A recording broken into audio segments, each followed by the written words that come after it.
Two heavy hitters from Apple. One epic showdown. Which MacBook is the true champion? On the left, the MacBook Pro 16 stands tall with ultimate power and performance. On the right, the MacBook Air M2, a lightweight productivity champion. Let's skip the buzzwords and get to what really matters. Each category racks up points, so you'll know exactly which Mac wins where. The final verdict might just surprise you. All right, let's break down how we're going to compare these two Macs. Here's the game plan.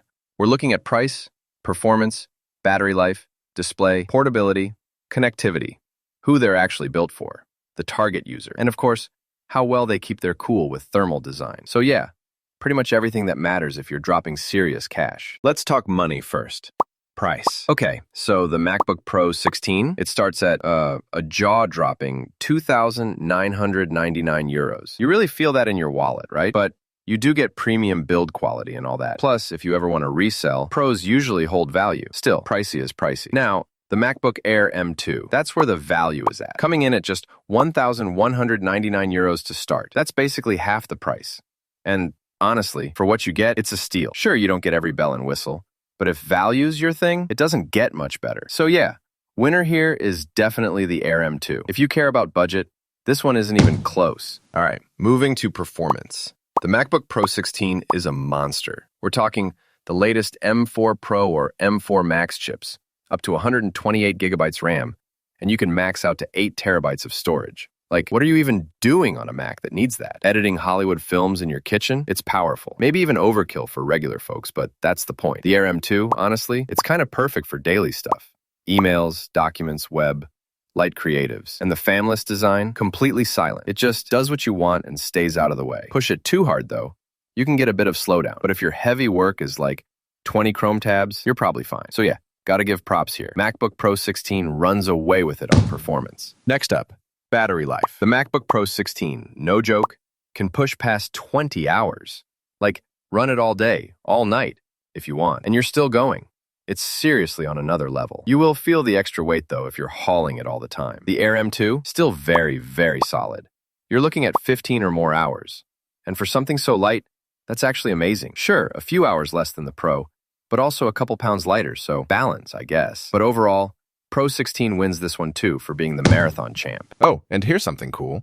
Did you know the Pro 16 weighs almost twice as much as the Air, but will actually last more than 5 hours longer on a single charge? Wild, right? Now, displays. Let's keep it simple. On the MacBook Pro 16, you get this gorgeous 16.2-inch Liquid Retina XDR, 3456 by 2234 resolution. Basically, it's stunning. You get 120 Hz ProMotion, mini LED, HDR, the works. Like, if you're editing photos or video and you care about accuracy, this is it. Yes, it has the little notch, which, come on, not my favorite. But otherwise, unbeatable for visuals. The MacBook Air M2, good, not great. It does have a really nice Liquid Retina panel. It's bright, it's super clear, but 60 Hz only, and no HDR. So, media consumption's fun, but you'll see the difference next to a Pro. So, Pro 16 takes this one too. Display nerds, this is your Mac. Let's talk portability. And honestly, oh man, perfect time for the Air to shine. The MacBook Pro 16, it's classy, feels amazing, but it's 4.7 pounds and over half an inch thick. Not something you just whip out at a cafe, unless you want a mini workout. But the Air M2, this thing is 2.7 pounds and just 0.44 inches thin. I mean, you'll probably forget it's in your backpack. Small trade-off, sure, a smaller screen. But if you're on the go, this thing is basically perfect. Winner, Air M2, without breaking a sweat. Next, connectivity. The MacBook Pro 16 is just flexing here. 3 Thunderbolt 5 ports, HDMI, SD card, dedicated MagSafe. Photographers and video folks are just like, yes! Downside, more expensive dongles if you need even more stuff. Now, Air M2, well, it is what it is. 2 Thunderbolt 3/USB 4, headphone jack, MagSafe, fewer ports, and you might need extra adapters. But hey, for most normal people, it works. Winner? Definitely Pro 16. It's just got options galore. Who are these really for? Target user. So, the Pro 16 is for hardcore users.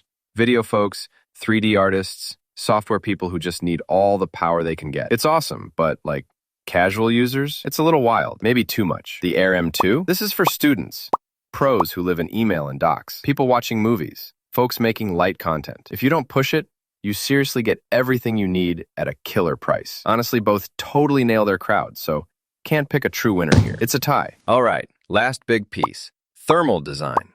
MacBook Pro 16, real fans, real cooling. You can push it as hard as you want, and it just keeps doing its thing. The only catch?